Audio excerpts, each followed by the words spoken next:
ಜಂತರ್ ಮಂತರ್ನಲ್ಲಿ ಒಂದು ದೊಡ್ಡ ಒಂದು ವಿದ್ಯಾರ್ಥಿ ಯುವಜನ ಮಹಿಳಾ ಚಳವಳಿ ನಡೀತಾ ಇದೆ. ನೀವೆಲ್ಲರೂ ಕೂಡ ಗಮನಿಸಿದಿರಿ. ನಾವು ಕೇಳ್ತಿರೋದಿಷ್ಟೇ, ಈ ಒಂದು ಪ್ರಜಾಪ್ರಭುತ್ವ ವಿಶ್ವದಲ್ಲಿ ಅತಿ ದೊಡ್ಡ ಪ್ರಜಾಪ್ರಭುತ್ವ ದೇಶ ಇದ್ರೆ ಅದು ಭಾರತ. ಇಂಥ ಪ್ರಜಾಪ್ರಭುತ್ವ ದೇಶದಲ್ಲಿ ನಮ್ಮ ಹಕ್ಕುಗಳಿಗೋಸ್ಕರ ನೀಟ್ ಹಗರಣ ಏನಾಯ್ತು, ಇಲ್ಲಿ ನೀಟ್ ಹಗರಣದಲ್ಲಿ ಭಾಗಿಯಾದಂತವ್ರಿಗೆ ಶಿಕ್ಷೆ ಆಗ್ಬೇಕು. ಅದೇ ರೀತಿಯಾಗಿ ಇವತ್ತು ನೀಟ್ ಹಗರಣದಲ್ಲಿ ಏನಿವತ್ತು ಸೋರಿಕೆ ಆಯಿತು, ಅದಕ್ಕೆ ಕಾರಣ ಆಗಿರ್ತಕ್ಕಂಥ ಶಿಕ್ಷಣ ಸಚಿವರಾದ ಧರ್ಮೇಂದ್ರ ಪ್ರಧಾನ್ ಅವರು ರಾಜೀನಾಮೆ ಕೊಡಬೇಕು. ಹಾಗೂ ಮುಖ್ಯವಾಗಿ ಯಾರು ಕಳೆದ 22 ಲಕ್ಷ ವಿದ್ಯಾರ್ಥಿಗಳು, ಸ್ನೇಹಿತರು ನಿಮ್ಗೆಲ್ಲ ಗೊತ್ತಿದೆ, 22 ಲಕ್ಷಕ್ಕೂ ಹೆಚ್ಚು ವಿದ್ಯಾರ್ಥಿಗಳು ನೀಟ್ ಎಕ್ಸಾಮ್ ಬರೆದ್ರು. ಅದರಲ್ಲಿ 2ನೇ ಸತಿ ನೀಟ್ ಎಕ್ಸಾಮ್ ಮಾಡ್ಬೇಕಾದ್ರೆ ಮತ್ತೆ ನಾವು ಎಕ್ಸಾಮ್ ಬರೆಯಕ್ ಆಗೋದಿಲ್ಲ, ಎಕ್ಸಾಮ್ ಕಷ್ಟ ಅಂತ ಹೇಳಿ 23ಕ್ಕೂ ಹೆಚ್ಚು ವಿದ್ಯಾರ್ಥಿಗಳು ಸೂಸೈಡ್ ಮಾಡ್ಕೊಂಡ್ರು. ನಿಮ್ಗೆಲ್ಲ ಗೊತ್ತಿದೆ. ಇದನ್ನ ನಾವು ವಿರೋಧಿಸ್ತಾ ಇದೀವಿ. ಇಲ್ಲಿ ನಾವು ಕೇಳೋದಿಷ್ಟೇ, 23 ಜನ ಏನು ವಿದ್ಯಾರ್ಥಿಗಳು ಸೂಸೈಡ್ ಮಾಡ್ಕೊಂಡ್ರು, ಅವರ ಕುಟುಂಬಕ್ಕೆ ಸರ್ಕಾರ ಒಂದು ಸರಿಯಾದ ಒಂದು ಮಾರ್ಗದರ್ಶನ ಮಾಡಬೇಕು. ಅದೇ ರೀತಿಯಾಗಿ ಅವರ ಒಂದು ಕುಟುಂಬಕ್ಕೆ ಅವರ ಒಂದು ಏನು ನ್ಯಾಯ ಒದಗಿಸ್ಕೊಡ್ಬೇಕಂತ ನಾವು ಬೇಡಿಕೆ ನೆಟ್ಟಿದ್ದೀವಿ. ಇದರ ಜೊತೆಗೆ ನಮ್ಮ ಸಂಘಟನೆಯಿಂದ ಕಳೆದ 1.5 ತಿಂಗಳಿಂದ ಜಂತರ್ ಮಂತರ್ ನಮ್ಮ ವಿದ್ಯಾರ್ಥಿ ಸಂಘಟನೆ, ಯುವಜನ ಸಂಘಟನೆ ಮತ್ತು ಮಹಿಳಾ ಸಂಘಟನೆಯಿಂದ ನಾವು ಕೂಡ ಒಂದು ಹೋರಾಟದಲ್ಲಿ ಇದ್ದೀವಿ. ಸಾರ್ವಜನಿಕ ಶಿಕ್ಷಣ ಉಳಿಬೇಕು. ಮುಖ್ಯವಾಗಿ ಇವತ್ತೇ ನೀಟ್ ಹಗರಣ ಸ್ಕ್ಯಾಮ್ ಇದ್ರ ವಿರುದ್ಧ ನಾವು ನೀವು ಬೆಂಗಳೂರಲ್ಲಿ ನೋಡ್ತಿದ್ದೀರಾ, ದೊಡ್ಡ ಹೋರಾಟ ನಡೀತಾ ಇದೆ. ಇದಕ್ಕೆ ಸಾಕಷ್ಟು ವಿದ್ಯಾರ್ಥಿಗಳು, ಯುವಜನರು, ಪರಿಸರ ಪ್ರೇಮಿಗಳು, ಶಿಕ್ಷಣ ತಜ್ಞರು ಎಲ್ಲರೂ ಕೂಡ ಈ ಒಂದು ಹೋರಾಟದಲ್ಲಿ ಧುಮುಕಿದ್ದಾರೆ. ಈ ಒಂದು ಹೋರಾಟಕ್ಕೆ ವಿದ್ಯಾರ್ಥಿಗಳಾಗಿ ನೀವೆಲ್ಲರೂ ಕೂಡ ಬಂದಿದ್ದೀರಾ. ಇಂಥ ಒಂದು ಹೋರಾಟನ ನಾವೆಲ್ಲರೂ ಕೂಡ ಬೆಂಬಲಿಸಬೇಕು. ಮತ್ತೆ ಏನು ಒಂದು ಜಂತರ್ ಮಂತರ್ನಲ್ಲಿ ವಿದ್ಯಾರ್ಥಿಗಳ ಮೇಲೆ ಲಾಠಿ ಚಾರ್ಜ್ ಆಗಿದೆ, ಅದನ್ನು ನಾವು ಅಪೋಸ್ ಮಾಡ್ತಾ ಇದೀವಿ. ನಾವು ಕೇಳೋದಿಷ್ಟೇ, ಪ್ರಜಾಪ್ರಭುತ್ವ ರಾಷ್ಟ್ರದಲ್ಲಿ ಹೋರಾಟ ನಮ್ಮ ಹಕ್ಕು, ಹೋರಾಟದಿಂದ ನಾವೆಲ್ಲ ಕೂಡ ಪಡ್ಕೋಬೇಕು. ಈ ನಿಟ್ಟಿನಲ್ಲಿ ನಮ್ಮ ಮಹಿಳಾ ಸಂಘಟನೆ ಕೂಡ ಈ ಒಂದು ಹೋರಾಟದಲ್ಲಿ ಧುಮುಕಿದೆ. ಸೊ ಇಂಥ ಒಂದು ಹೋರಾಟಕ್ಕೆ ಬಂದಿರ್ತಕ್ಕಂಥ ನಿಮ್ಗೆಲ್ಲರೂ ಕೂಡ ನಾವು ಕ್ರಾಂತಿಕಾರಿ ವಂದನೆಗಳು ಹೇಳ್ತಾ ನಮ್ಮ 2 ಮಾತುಗಳನ್ನ ಮುಗಿಸ್ತಾ ಇದೀವಿ. ಇನ್ಕಿಲಾಬ್ ಜಿಂದಾಬಾದ್. ಇವತ್ತು ನಾವಿಲ್ಲೇನು ಈ ಪ್ರಶ್ನೆ ಪತ್ರಿಕೆಯನ್ನು ಸೋರಿಕೆ ಆಗ್ತಾ ಇದೆ. ಇವತ್ತು 23 ಲಕ್ಷ ವಿದ್ಯಾರ್ಥಿಗಳು ಇವತ್ತು ಎಕ್ಸಾಮ್ ಬರೆದ ಮೇಲೆ ಪ್ರಶ್ನೆ ಪತ್ರಿಕೆ ಸೋರಿಕೆ ಆದ ಮೇಲೆ ಮತ್ತೆ ಮರು ಎಕ್ಸಾಮ್ ಆಯಿತು. ಈ ಪ್ರಶ್ನೆ ಪತ್ರಿಕೆ ಸೋರಿಕೆಯನ್ನು ಖಂಡಿಸಿ ದೇಶಾದ್ಯಂತ ಇವತ್ತು ಯುವಕರು, ವಿದ್ಯಾರ್ಥಿಗಳು, ಮಹಿಳೆಯರು, ಶಿಕ್ಷಣ ತಜ್ಞರು ಇವತ್ತು ಬೀದಿಗಿಳಿದಾರೆ, ಹೋರಾಟ ಮಾಡ್ತಿದ್ದಾರೆ ಇವತ್ತು ಎಲ್ಲ ಇಡೀ ದೇಶಾದ್ಯಂತ. ಆದರೆ ಶಾಂತಿಯುತ ಹೋರಾಟ ನಡಿಬೇಕಾದ್ರೆ ಇವತ್ತು ಅವ್ರ ಮೇಲೆ ಲಾಠಿ ಚಾರ್ಜ್ಗಳು, ಬೇರೆ ಬೇರೆ ರೀತಿಯ ಒಂದು ಬಲ ಪ್ರಯೋಗಗಳನ್ನು ಮಾಡ್ತಾ ಇದ್ದಾರೆ. ಇದನ್ನು ನಾವು ಇವತ್ತು ವಿಜಯಪುರ ಜಿಲ್ಲೆ ಎಲ್ಲ ವಿದ್ಯಾರ್ಥಿ ಯುವಜನರು ಇವತ್ತು ನಾವು ಇದನ್ನು ಖಡಾಖಂಡಿತವಾಗಿ ಖಂಡಿಸ್ತಾ ಇದ್ದೇವೆ. ಈ ಕೂಡಲೇ ಏನಿವತ್ತು ಎಷ್ಟೋ ವಿದ್ಯಾರ್ಥಿಗಳ ಮೇಲೆ ಒಂದು ಕೇಸ್ಗಳು ಮಾಡಿದ್ದಾರೆ, ಅವನ್ನ ವಾಪಸ್ ತಗೋಬೇಕು.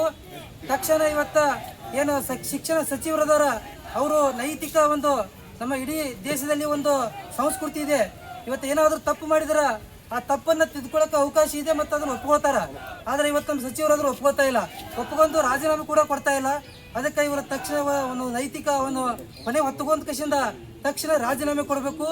ಮತ್ತೆ ಮುಂದೆ ಇದೇ ರೀತಿ ಪ್ರಶ್ನೆ ಪತ್ರಿಕೆ ಯಾವತ್ತೂ ಕೂಡ ಲೀಕ್ ಆಗಬಾರ್ದಂತ ಈ ಹಲವಾರು ಡಿಮ್ಯಾಂಡ್ ಇಟ್ಕೊಂಡು ನಾವು ಬಿಜಾಪುರ ಜಿಲ್ಲೆಯಲ್ಲಿ AIDSO, AIDYO, AMSS ಎಲ್ಲ ವಿದ್ಯಾರ್ಥಿ ಯುವಜನ ಮಹಿಳಾ ಸಂಘಟನೆಯಿಂದ ಇವತ್ತು ಒಂದು ಸಾಂಕೇತಿಕ ಪ್ರತಿಭಟನೆ ಮಾಡ್ತಾ ಇದ್ದೀವಿ.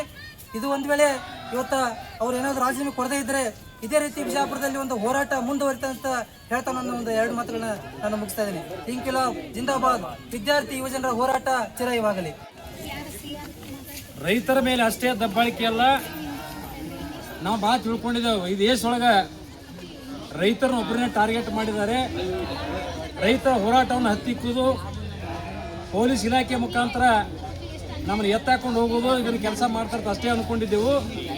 ಆದರೆ ಇತ್ತೀಚಿನ ದಿನಗಳಲ್ಲಿ ಈ ದೇಶದ ವಿದ್ಯಾರ್ಥಿನಿಯರು ಕೂಡ ಇವತ್ತು ಹೋರಾಟ ಮಾಡಬಾರ್ದು ತಿಳ್ಕೊಂಡು ಹೇಳಿ ಅವ್ರನ್ನ ಹತ್ತಿಕ್ಕುವಂಥ ಕೆಲಸ ಮಾಡಿದ್ದಲ್ಲದೆ ಅವ್ರ ಮೇಲೆ ಲಾಠಿ ಚಾರ್ಜು ಕೂಡ ಮಾಡಿದ್ದಾರೆ. ಹೀನಾಯ ಕೆಲಸಕ್ಕೆ ಇವತ್ತು ಕೇಂದ್ರ ಸರ್ಕಾರ ಕೈ ಹಾಕಿದೆ. ಮೋದಿಯವರು ಮಾಡ್ತಕ್ಕಂಥದ್ದು ವಿದ್ಯಾರ್ಥಿಗಳು, ಈ ದೇಶದ ಭವಿಷ್ಯ ನಿಂತಿರದೆ ಈ ದೇಶದ ವಿದ್ಯಾರ್ಥಿಗಳ ಮೇಲೆ ಇದೆ.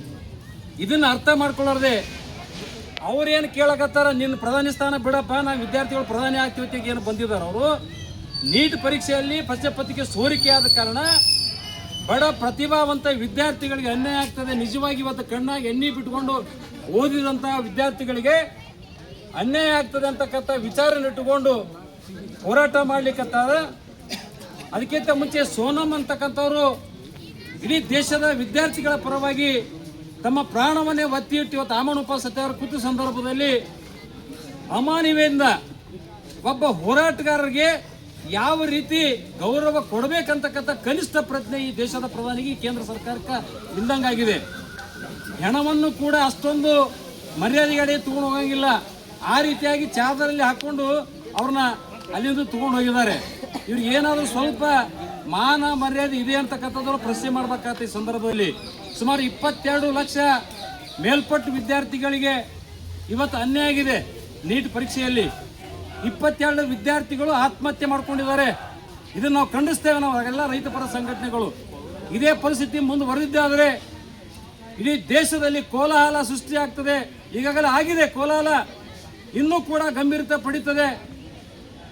ಅದಕ್ಕಿಂತ ಮುಂಚೆ ದೇಶದ ಪ್ರಧಾನಿಯವರು ಎಚ್ಚೆತ್ತುಕೊಂಡು ಎಲ್ಲ ವಿದ್ಯಾರ್ಥಿಗಳ ಮಧ್ಯೆ ತಾವು ಬಂದು ಈ ನಡೆದಿರ್ತಕ್ಕಂಥ ಘಟನೆಗೆ ವಿಷಾದ ವ್ಯಕ್ತಪಡಿಸಿ ಏನು ಧರ್ಮೇಂದ್ರ ಪ್ರಧಾನಿ ಇದ್ದಾರೆ ವಿದ್ಯಾರ್ಥಿ ವಿರೋಧಿ, ತಕ್ಷಣ ರಾಜೀನಾಮೆ ತಗೋಬೇಕು. ಅವ್ರದ್ದು ಯಾವುದೇ ಮುಲಾಜಿಲ್ಲದೆ ಅವ್ರನ್ನ ಪಾರ್ಟಿಯಿಂದ ಕಿತ್ತಾಕಿ ಕಾರಣಕ್ಕಾಗಿ ಏನು ವಿದ್ಯಾರ್ಥಿಗಳ ಭವಿಷ್ಯವತ್ತ ಡೋಲಾಯಮಾನ ಪರಿಸ್ಥಿತಿ ನಿರ್ಮಾಣ ಆಗಿದೆ.